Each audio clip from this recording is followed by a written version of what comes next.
Chapter 15. In the hour before dawn, Crawford woke from a deep sleep. He saw the room dark, felt his wife's ample bottom comfortably settled against the small of his back. He did not know why he had awakened until the telephone rang a second time. He found it with no fumbling. Jack, this is 𝘈𝘁𝘁𝘵𝘗. I solved the code. You need to know what it says right now. Okay, Lloyd. Crawford's feet searched for his slippers. It says, Graham Home Marathon, Florida. Save yourself. Kill them all. God damn it. Gotta go. I know. Crawford went to his den without stopping for his robe. He called Florida twice, the airport once, then called Graham at his hotel. Will, Bowman just cracked the code. What did it say? I'll tell you in a second. Now listen to me. Everything's okay. I've taken care of it, so stay on the phone when I tell you. Tell me now. It's your home address. Lecter gave the bastard your home address. Wait, Will, Sheriff's Department has 2 cars on the way to Sugarloaf right now. Customs launch from Marathon is taking the ocean side. The Tooth Fairy couldn't have gone anything in that short a time. Hold on. You can move faster with me helping you. Now listen to this. The deputies aren't going to scare Molly.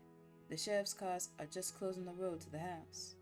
2 deputies will move up close enough to watch the house. You can call her when she wakes up. I'll pick you up in a half hour. I won't be there. The next plane in that direction doesn't go until 8. It'll be quicker to bring them up here. My brother's house on the Chesapeake is available to them. I've got a plan, Will. Wait and hear it. If you don't like it, I'll put you on the plane myself. I need some things from the armory. We'll get it as soon as I pick you up. Molly and Willie were among the first off the plane at National Airport in Washington. She spotted Graham in the crowd, did not smile, but turned to Willie and said something as they walked swiftly ahead of the stream of tourists returning from Florida. She looked Graham up and down and came to him with a light kiss. Her brown fingers were cold on his cheek. Graham felt the boy watching. Willie shook hands from a full arm's length away. Graham made a joke about the weight of Molly's suitcase as they walked to the car. I'll carry it, Willie said. A brown Chevrolet with Maryland plates moved in behind them as they pulled out of the parking lot.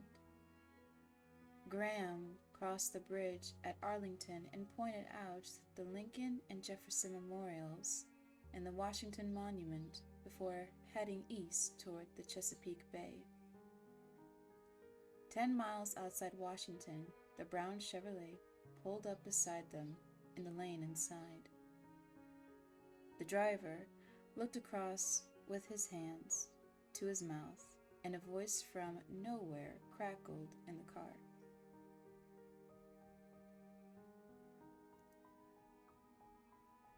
Fox Edward, you're clean as a whistle. Have a nice trip. Graham reached under the dash for the concealed microphone. Roger, Bobby. Much obliged. The Chevrolet dropped behind them, and its turn signal came on. Just making sure no press cars or anything were following, Graham said.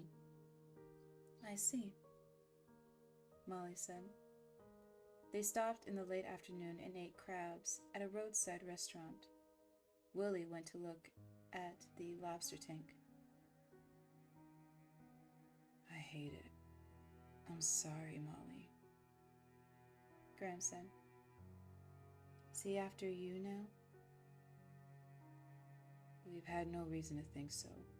Lecter just suggested to him, urged him to do it. It's a clammy, sick feeling. I know it is. You and Willie are safe at Crawford's brother's house.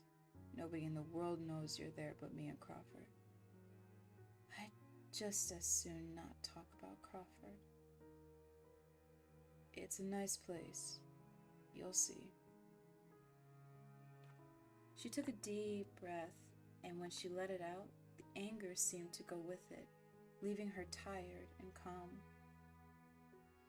She gave him a crooked smile.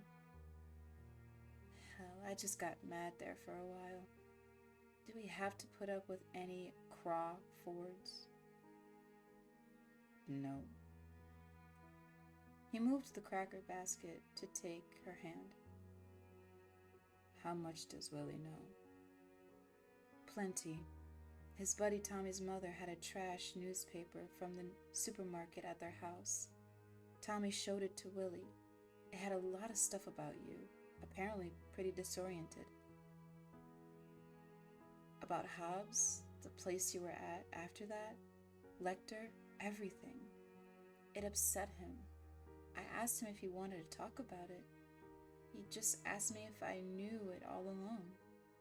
I said yes, that you and I talked about it once, that you told me everything before we got married. I asked him if he wanted me to tell him about it, the way it really was. He said he'd ask you to your face. Damn good. Good for him. What was it? The Tabler? I don't know. I don't think so. Thanks a lot, Freddie. A swell of anger at Freddie Lowndes lifted him from his seat. He washed his face with cold water in the restroom. Sarah was saying goodnight to Crawford in the office when the telephone rang. She put down her purse and umbrella to answer it. Special Agent Crawford's office? No, Mr. Graham is not in the office, but let me... Wait, I'll be glad to. Yes, he'll be in tomorrow afternoon, but let me... The tone of her voice brought Crawford around his desk. She held the receiver as though it had died in her hand. He asked for Will and said he might call back tomorrow afternoon. I tried to hold him. Who? He said, just tell Graham it's the Pilgrim. That's what Dr. Lecter said. The Tooth Fairy, Crawford said. Graham went to the grocery store while Molly and Willie unpacked. He found canary melons at the market and a ripe cranshaw. He parked across the street from the house and sat for a few minutes, still gripping the wheel. He was ashamed that because of him, Molly was rooted out of the house she loved and put among strangers. Crawford had done his best. This was no faceless federal safe house with chair arms bleached by palm sweat. It was a pleasant cottage, freshly whitewashed, with impens blooming round the steps. It was the product of careful hands and a sense of order. The rear yard sloped down to the Chesapeake Bay, and there was a swimming raft. Blue-green television light pulsed behind the curtains. Molly and Willie were watching baseball, Graham knew. Willie's father had been a baseball player, and a good one. He and Molly met on the school bus, married in college. They trooped around the Florida State League, while he was in the Cardinals' farm system. They took Willie with them and had a terrific time, spam and spirit. He got a tryout with the Cardinals and hit safely in his first 2 games. Then he began to have difficulty swallowing.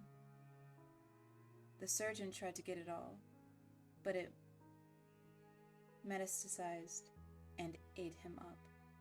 He died 5 months later, when Willie was 6. Willie still played baseball whenever he could. Molly watched baseball when she was upset. Graham had no key. He knocked. "I'll get it," Willie's voice. "Wait." Molly's face between the curtains. "All right." Willie opened the door. In his fist, held close to his leg, was a fish belly. Graham's eyes stung at the sight. The boy must have bought it in his suitcase. Molly took the bag from him. "Want some coffee? There's gin, but not the kind you like." When she was in the kitchen, Willie asked Graham to come outside. From the back porch, they could see the riding lights of boats anchored in the bay. "Will, is there any stuff I need to know to see about Mom?"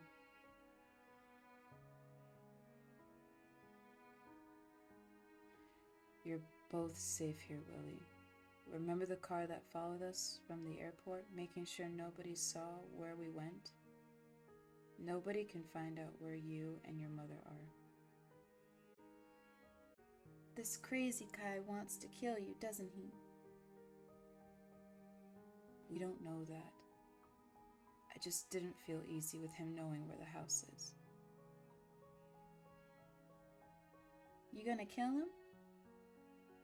Graham closed his eyes for a moment. "No, it's just my job to find him.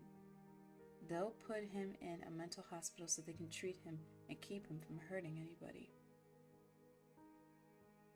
"Tommy's mother had this little newspaper, Will.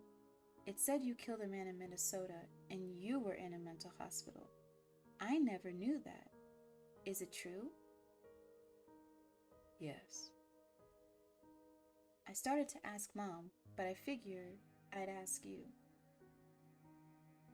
"I appreciate your asking me straight out. It wasn't just a mental hospital. They treat everything." The distinction seemed important. "I was in the psychiatric wing. It bothers you, finding out I was in there. Because I'm married to your mom." "I told Dad I'd take care of her. I'll do it too." Graham felt he had to tell Willie enough. He didn't want to tell him too much. The lights went out in the kitchen. He could see Molly's dim outline inside the screen door, and he felt the weight of her judgment. Dealing with Willie, he was handling her heart. Willie clearly did not know what to ask next. Graham did it for him. The hospital part was after the business with Hobbs. "You shot him?" "Yes." "How did it happen?" To begin with, Garrett Hobbs was insane. He was attacking college girls and he killed them. "How?" "With a knife. Anyway, I found out a little curly piece of metal in the clothes on one of the girls had on. It was the kind of shred a pipe threader makes. Remember when we fixed the shower outside? I was taking a look at a lot of steam fitters, plumbers, and people. It took a long time. Hobbs had left this resignation letter at a construction job I was checking. I saw it and it was peculiar. He wasn't working anywhere, and I had to find him at home. I was going up the stairs in Hobbs' apartment house. A uniformed officer was with me. Hobbs must have seen us coming. I was halfway up to his landing when he shoved his wife out the door, and she came falling down the stairs, dead. He killed her? Yeah. So I asked the officer I was with to call for SWAT to get some help. But then I could hear kids in there and some screaming. I wanted to wait, but I couldn't. You went in the apartment? I did. Hobbs had caught this girl from behind and he had a knife. He was cutting her with it, and I shot him. Did the girl die? No. She got all right? After a while, yes. She's all right now. Willie digested this silently. Faint music came from an anchored sailboat. Graham could leave things out for Willie, but he couldn't help seeing them again himself. He left out Mrs. Hobbs on the landing clutching at him, stabbing so many times. Seeing she was gone, hearing the screaming from the apartment, prying the slick red fingers off, and cracking his shoulder before the door gave in. Hobbs holding his own daughter, busy cutting her neck when he could get to it, her struggling with her chin tucked down, the .38 knocking chunks out of him, and he's still cutting, and he wouldn't go down. Hobbs sitting on the floor crying and the girl rasping, holding her down and seeing Hobbs had gone through the windpipe, but not the arteries. The daughter looked at him with wide glazed eyes and at her father sitting on the floor crying, "See, see," until he fell over dead. That was where Graham lost his faith in .38s. Willie, the business with Hobbs, it bothered me a lot. You know, I kept it on my mind and I saw it over and over. I got so I couldn't think much of else.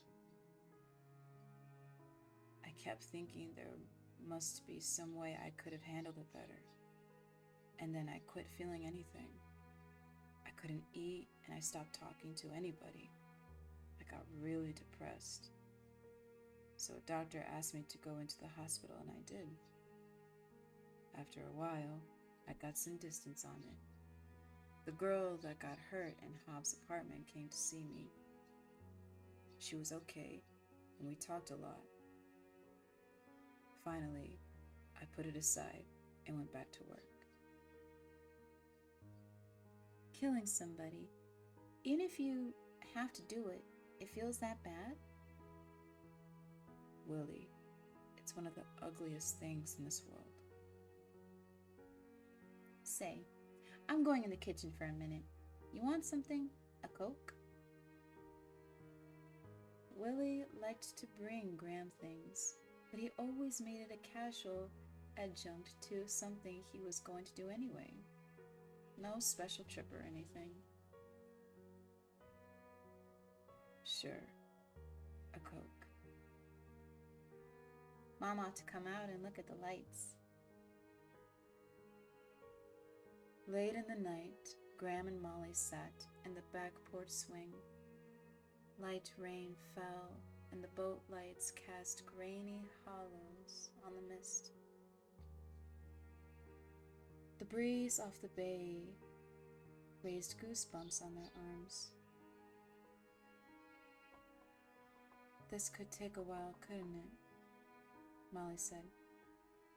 I hope it won't, but it might. Well, Evelyn said she could keep the shop for this week and 4 days next week, but I've got to go back to Marathon, at least for a day or two when my buyers come. I could stay with Evelyn and Sam. I should go to the market in Atlanta myself. I need to be ready for September. Does Evelyn know where you are? I just told her Washington. Good. It's hard to have anything, isn't it? Rare to get it, hard to keep it. This is a damn slippery planet. Slick as hell. We'll be back in Sugarloaf, won't we? Yes, we will. Don't get in a hurry and hang it out too far. You won't do that? No. Are you going back early? He had talked to Crawford half an hour on the phone. A little before lunch. If you're going to Marathon at all, there's something we need to tend to in the morning. Willie can fish. He had to ask you about the other. I know. I don't blame him. Damn that reporter. What's his name? Lowndes. Freddie Lowndes. I think maybe you hate him. And I wish I hadn't brought it up. Let's go to bed, and I'll rub your back.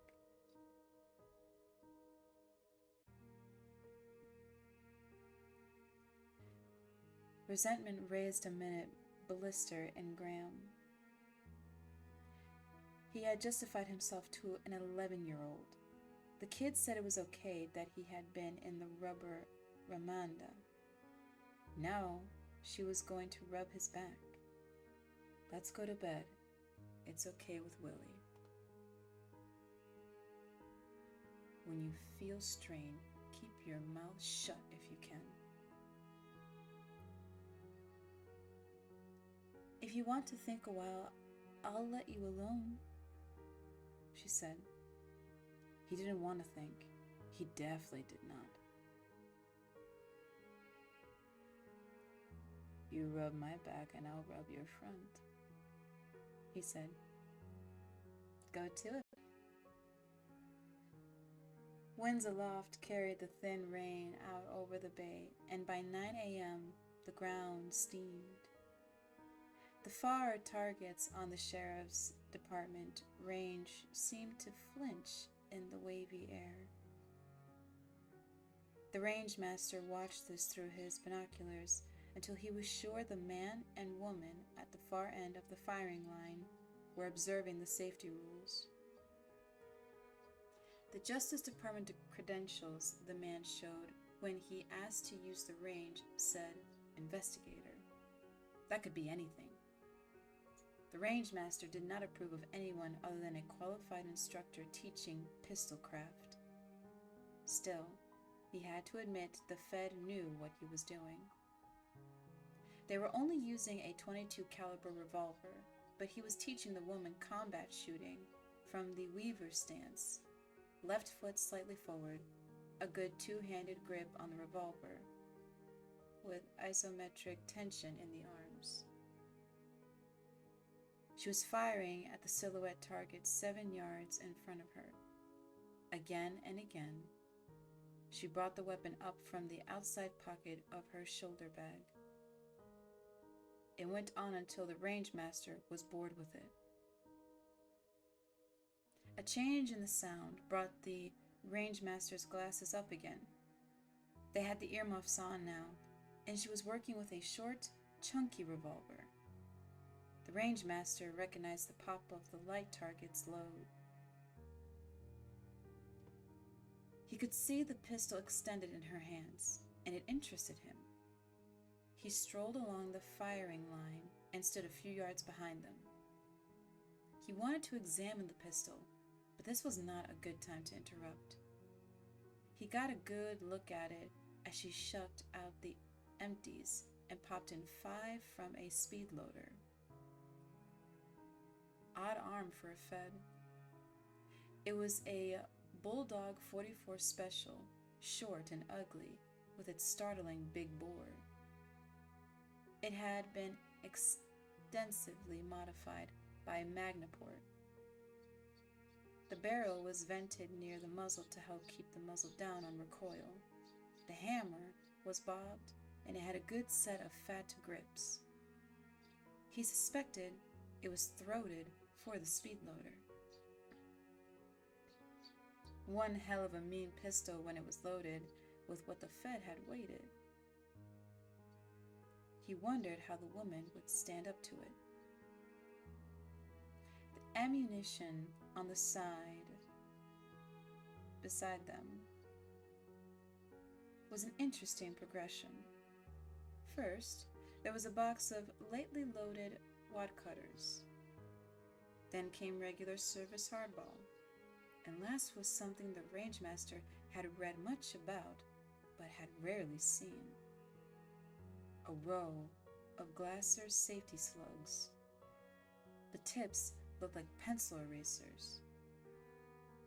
Behind each tip was a copper jacket containing number 12 shots suspended in liquid talcum. The light projectile was designed to fly at tremendous velocity, smash into the target, and release the shot. In meat, the results were devastating. The rangemaster even recalled the figures. 90 𝘋𝘻𝘸𝘲 had been fired at men so far. All 90 were instant one-shot stops.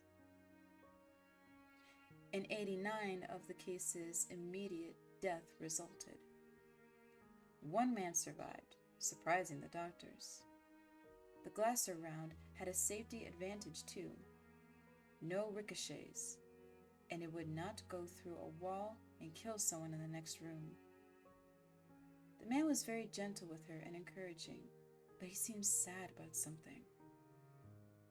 The woman had worked up to the full service loads now, and the rangemaster was pleased to see she handled the recoil very well, both eyes open and no flinch. True, it took her maybe 4 seconds to get the first one off, coming up from the bag, but 3 were in the X-ring. Not bad for a beginner. She had talent.